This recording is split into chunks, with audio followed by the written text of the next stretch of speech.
So I'm reading Jinger Duggar's book that just came out about her disentangling journey, not deconstructing. And this part really stood out to me. And I'm literally like just in the introduction. And she's talking about how unfettered freedom, freedom from all of the rules of her family and religion, isn't good for her. Why? Because it puts me in charge of my life, and I am not the best judge of what is best for me. And as someone who grew up very similarly and was told that my entire life, that I didn't know what was best for me because I was a woman and needed the leadership of a man and a pastor and my father and like other people. Honey, that's bullshit.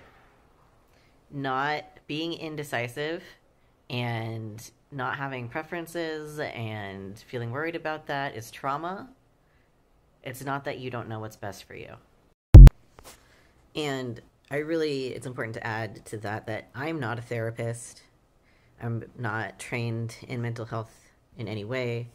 I have been to therapy for 7 years. I have been working through all of these teachings and disentangling and deconstructing since 2009. And I just, having been in that situation, it's really important. Like, what I am seeing is not someone who's incapable of making decisions. Like, having a hard time choosing what to watch on Netflix does not have any greater implications. However, it can point to other things that need to be worked on and need to be unlearned. When you're growing up and told that your entire being, as you get older, when you get married to a man, has to be to cater to his every whim, let him make all the decisions, and that you as a person are not allowed and not equipped to make decisions because of how you were born, it's really hard to express preferences. It's really hard to choose things. There's a lot of baggage there. There's codependency.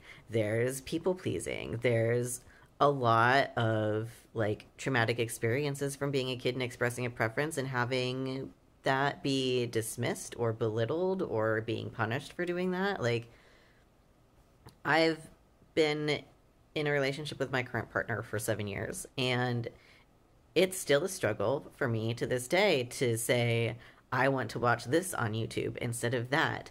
And that does not mean that I don't know what's best for me. That does not mean that I am fundamentally incapable of making decisions.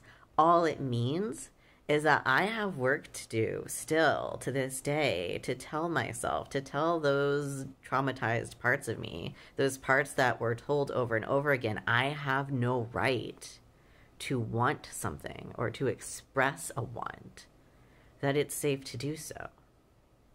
And that's all that is, honey. That's all that is. You are not incapable of making decisions. You do know what's best for you.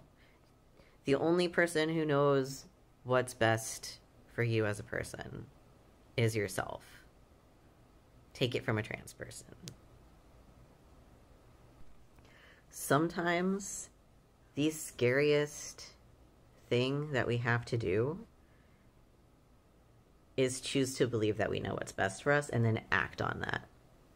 Choosing to accept that we know what's best and acting on our own best interests is the hardest thing to do.